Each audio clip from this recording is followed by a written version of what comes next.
Hi all. So the next algorithm we are going to see is cost first search algorithm. So it is also one of the uninformed search algorithm that has been used in AIML. So it is also called as branch and bound algorithm. So here the goal node has been identified with the help of minimum cost from the source node to the goal node. So let us see this algorithm with one simple example.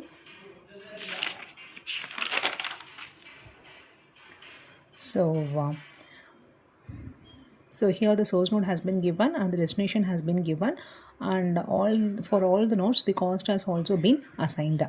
So first what we have to do means we have to write the cost of the source node, and then we followed that we have to write the child node of the source node. So here we have to arrange the nodes based on the cost in the ascending order.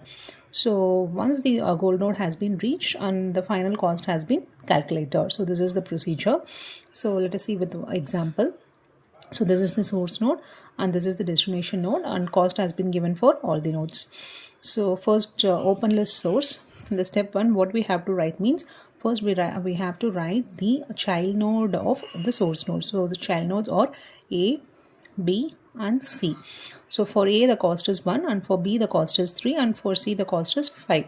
So here the cost is also been has already been arranged in the ascending order. So we have no need to rearrange the order. So we are moving for step 2. So in the step 2 so the minimum cost in the step 1 is A.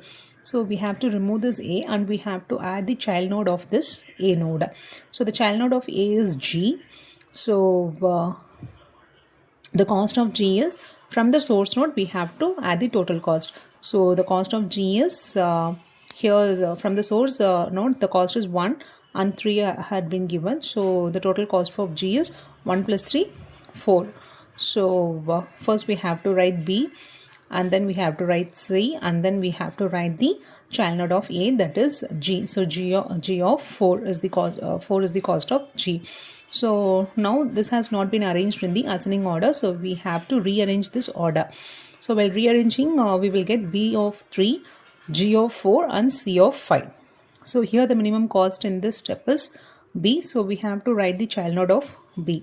So the child node of B is 5 and the child node of B is F, and the total cost of F is 3 plus 5, so the total cost is 8.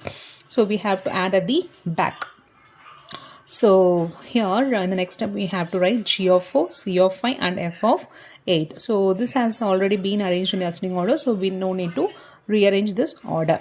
So next we have to check G of 4 whether it has any child node. So it doesn't has any child node, so we can remove this. So next we have to check C of F whether it has any child node. So yes, it has the child node, that is E. So the total cost of E is 5 plus 2, that is 7. So we have to write it that. So here I have already written in the ascending order. So E of 7 and F of 8. So after that we have to check whether F of 8 has any child node. So it doesn't have any child node, so we can remove this. And we have to check whether E has any child node, as it has the child node, that is the destination node. So the total cost of the destination is 5 plus 2 plus 1, that is nothing but total cost is 8. So the destination cost is 8. So this is how the algorithm find the total cost of the goal node. So let us discuss the advantage and disadvantage of cost first search algorithm. So the advantages are it guarantees the optimality, and it gives the complete solution for the finding the goal node, and it handles variable cost. So the major disadvantages are it consumes a higher memory and it has the slower execution rate. So that's all about the cost search algorithm. So next we will move on to the best first search algorithm in AA. So best first search is nothing but it combines two algorithms, that is nothing but breadth first search and depth first search. So it is one of the informed search algorithm that has been used in artificial intelligence. It uses heuristic function in order to find the goal node. So let us discuss with one example. So here the network has been given like this. So the network consists of these nodes and the cost has been given. So here let us consider C as the source node and Z as the goal node. So while moving to the goal node, we have to find the shortest path. So here the algorithm works like open and close method. In the open method, first we have to write the source node, that is nothing but C. So in the first step we didn't have any closed node. So next step we are moving. So in the next step we are opening with the child node of the source node. The child node of the source node consists of, so the C consists of B, T, O, E and P. So these are the child nodes of C. So we have to arrange these in the ascending order. So the ascending order means smallest values. From the smallest values we have to move to the biggest value. So first we are writing T. So T has the cost of 5. After that we are moving to O, that has the cost of 7. After that the smallest one is E, that has the cost of 12. After that we are moving to B, that has the cost of 14, and finally P, that has the cost of 15.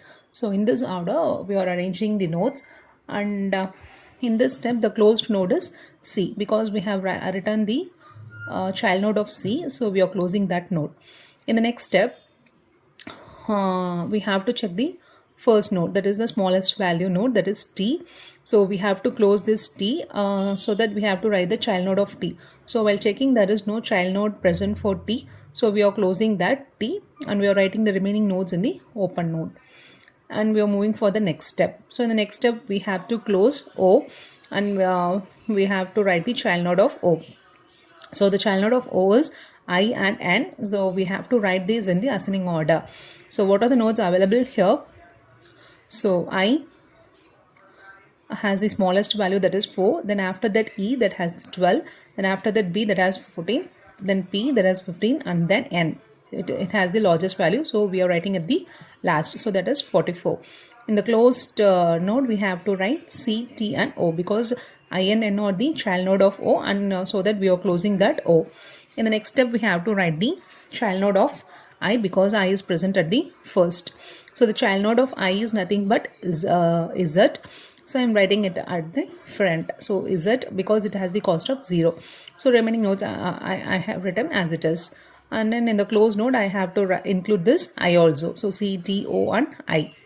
In the next step I have to close this. I have to write the child node of Z. So since Z is the goal node, I have to end the algorithm here. So I have to move the Z to the closed node. So the open nodes are E, B, P and N, and the closed nodes are C, T, O, I and Z. Since Z has been present in the closed node, here the algorithm ends, because this has been this is the one of the goal node. So here the shortest path of finding path from source node to goal node is C, O, I and Z. So this is the final path. We are finding the goal node. So that's all about the best first search algorithm. So let us discuss the advantages and disadvantages of best first search. So the major advantages are it has higher exploration efficiency and faster goal discovery. It has also the flexibility, and finally it finds the goal oriented design. So the major disadvantages are it has not guaranteed to be optimal, and it has risk of infinite loops, because here we are closing and opening the nodes, so there may be a chance of getting infinite loops. And then it has high heuristic dependency, and it also requires highest memory. So these are the disadvantages. So thank you. In the next video we will discuss about A star algorithm.